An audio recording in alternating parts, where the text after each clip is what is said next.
Para comprender el tema de la competencia de los organismos por los recursos, tenemos que saber la definición de la competencia. Es entre dos especies, es cuando ocurre cuando ambas tienden a utilizar los mismos recursos escasos como espacio, luz, calor, agua o alimentos y se utilizan y incluyen mutuamente en el proceso. Cuando ambas poblaciones dependen de un recurso limitado y luchan por el mismo. Se define principalmente como competencia depredadora o cara a cara. En esta competencia, los animales luchan entre sí por el mismo trozo de comida. Los monos, por ejemplo, los monos suelen competir por trozos de fruta y un mono intenta robar la comida de los demás. Esto ocurre dentro de la misma especie o entre especies diferentes. En pocas palabras, la competencia por los recursos es una interacción ecológica en la que los diferentes organismos, ya sean de la misma o de diferente especie, luchan por acceder a los mismos recursos limitados para su supervivencia y reproducción. Existen dos tipos de competencia: intraespecífica y interespecífica. Intraespecífica es cuando ocurre individuos de la misma especie, por ejemplo, dos leones que compiten por el mismo territorio o las mismas presas. Interespecífica se da entre individuos de diferentes especies. Por ejemplo, sería cuando el lobo y el puma compiten por la misma presa en un ecosistema compartido.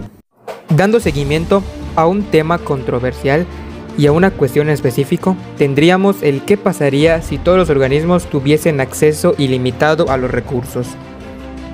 Explicando la cuestión en general, si todos los organismos tuvieran acceso ilimitado a los recursos, el equilibrio natural de los ecosistemas se vería profundamente alterado. Esto, en primer lugar, que la competencia, que es un motor crucial para la evolución y la adaptación, dejaría de existir. Esto podría llevar a una falta de presión selectiva, lo que a su vez en una menor biodiversidad y especialización de las especies, ya que no habría necesidad de desarrollar nuevas adaptaciones para sobrevivir. En pocas palabras, las especies tuvieran una dificultad para adaptarse al nuevo territorio o a una nueva zona en específico.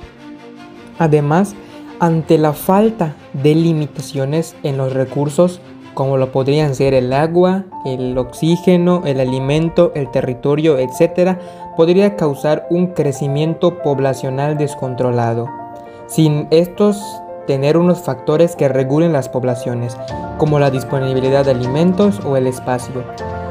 Esto podría causar que los organismos podrían reproducirse sin ninguna restricción, lo que eventualmente o en un futuro podría llevar al agotamiento de otros recursos esenciales, como lo son el oxígeno y el hábitat al que denominamos territorio. Este escenario podría desencadenar una crisis ambiental a gran escala, afectando la estabilidad del clima en última instancia y la supervivencia de las especies a largo plazo. Al igual, la interdependencia y la regulación natural de los ecosistemas son fundamentales para mantener la salud y la sostenibilidad en el planeta Tierra. A continuación se presentarán los factores ilimitados de los recursos de esta cuestión. Como primer punto tenemos al fin de la competencia. Con recursos ilimitados no habría necesidades de competir, lo que resultaría una menor presión selectiva y por lo tanto una menor diversidad y especialización de las especies. Como segundo punto, tenemos al crecimiento poblacional descontrolado, sin las limitaciones habituales que normalmente se ven, como la disponibilidad de alimento, como lo son los alimentos, el agua, el oxígeno y el territorio o espacio.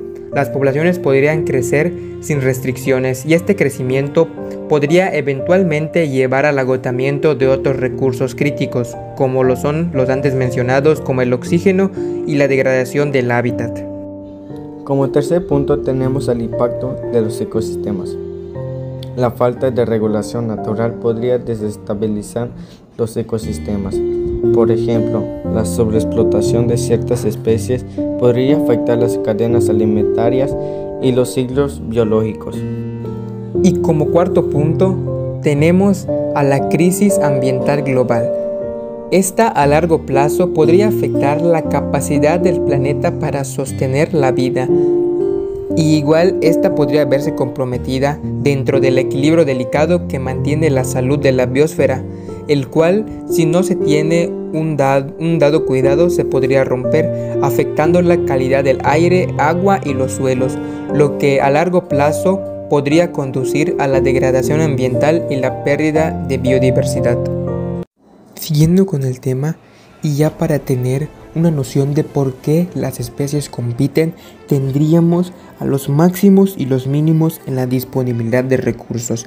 Esto, como ya antes mencionado, es para entender por qué las especies compiten entre sí para el bien de su supervivencia, reproducción o incluso territorio. Entrando en el tema de los máximos en la disponibilidad de recursos, tenemos a los ecosistemas ricos en recursos. Estos son ambientes donde los recursos son abundantes, como por ejemplo serían los bosques tropicales y las praderas, en donde la competencia puede ser menor porque hay suficiente alimento, agua y hábitat para todas las especies que ahí rodean, como lo pueden ser la sabana africana, los bosques tropicales, como ya antes mencionados, donde existen la mayor cantidad de depredadores, como lo vendrían siendo el león, las hienas y los perros salvajes, que son las tres especies principales que ahí abundan de depredadores. Otro punto en el tema de los máximos serían las épocas de prosperidad, ya que en estas son ciertas estaciones como la primavera y el verano donde la disponibilidad de los recursos aumenta debido al crecimiento de plantas y la reproducción de muchos organismos, como lo podrían ser plantas, presas, árboles y otras cosas que pueden generar alimentos para todas las especies, lo que puede reducir la competencia entre estas.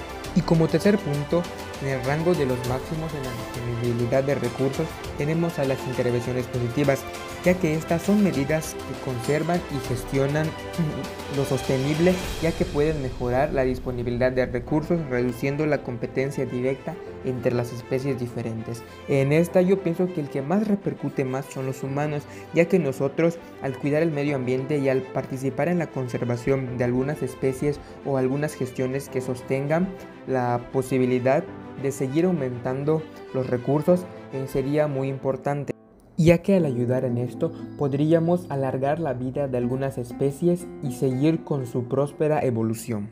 De igual manera, así como hay máximos en la disponibilidad de recursos, también hay mínimos. El primer punto a tomar aquí en los mínimos serían los desiertos y ambientes extremos. Estos son ecosistemas de tal manera como por ejemplo serían los desiertos y las tundras heladas, donde la escasez de recursos es común, lo que hace que se intensifique la competencia entre las especies por el agua y el alimento.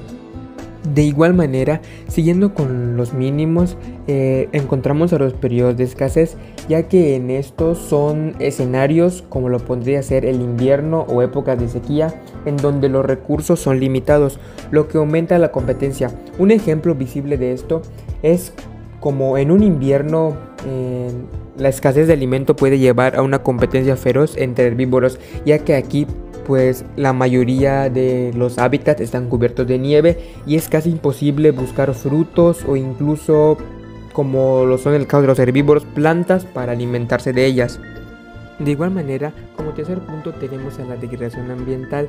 En esto se entran temas como la deforestación, la contaminación y la explotación excesiva, actividades principalmente hechas por los humanos, en donde los recursos naturales pueden reducir drásticamente ante la disponibilidad de recursos. Y a partir de esto, incrementando la competencia entre especies que dependen de ellos. En estos principalmente compiten los animales donde su hábitat son los bosques, ya que ahí abunda la deforestación y la contaminación, además de la explotación excesiva, que son prácticas principalmente hechas por nosotros, en donde estos los obligan a competir por un espacio, o mejor dicho, por el hábitat que queda. Y que si estas prácticas continúan, ese hábitat se perdería para siempre. En conclusión, la competencia por los recursos es una fuerza fundamental que da la forma a la vida en la Tierra. Por ejemplo, desde las plantas que compiten por la luz solar hasta los animales que luchan por la comida, el agua, la tierra y el oxígeno. Pero también la competencia es una constante en la naturaleza, pero sin embargo, como sabemos, esta competencia no es solo una lucha por la supervivencia, sino que también impulsa y la adaptación, ya que los organismos que son capaces de adaptarse e innovar en un entorno competitivo son aquellas que tienen la posibilidad de sobrevivir y prosperar. De igual manera, dando seguimiento a la conclusión de cómo los organismos compiten por los recursos, esto es un tema de bastante importancia, y lo que nos quiere dar a entender, o lo que nos quiso dar a entender con base a este video, es que es una dinámica esencial que modela la evolución y la supervivencia de los organismos, lo mismo que quiere decir que es un claro ejemplo de cómo la evolución y la supervivencia de los organismos en esta pelea han ido evolucionando poco a poco, tanto de la era prehistórica como la actual, ya que este proceso no solo impulsa una adaptación y una diversificación, lo cual es un ejemplo muy bien dado, ya que nos permite saber cómo se han adaptado los depredadores y las presas y cuál es su biodiversidad de estas. Igual también garantiza el equilibrio y la estabilidad de los ecosistemas. A través de la competencia, los organismos desarrollan estrategias donde se ven involucradas para sobrevivir en un mundo de recursos limitados, lo que resulta en una increíble variedad de formas de vida y comportamientos. De igual manera, ya para poder entender un poco más el tema, ya sea que la competencia sea intraespecífica o interespecífica, esta actúa como un motor de la biodiversidad y la complejidad ecológica, subrayando la importancia de los recursos como pilar fundamental para la vida en la Tierra. Es importante entender este tema, ya que, como bien saben, la competencia no solo se ve en la vida diaria, sino que también se ve en la vida natural y en la biodiversidad. Esto tanto como nosotros para los animales, ya bien sea para bien de su supervivencia, la bien de su alimento o los recursos, ya que en un mundo con situaciones o recursos limitados, varias personas o varios animales se ven implicados, donde englobamos a todos seres vivos, mejor dicho, donde se engloban todos los seres vivos, y ahí en esa competencia existe una vialidad, la cual nos permite saber en dónde podemos estar, o mejor dicho, crear estrategias para poder sobrevivir y buscar un bien para nosotros.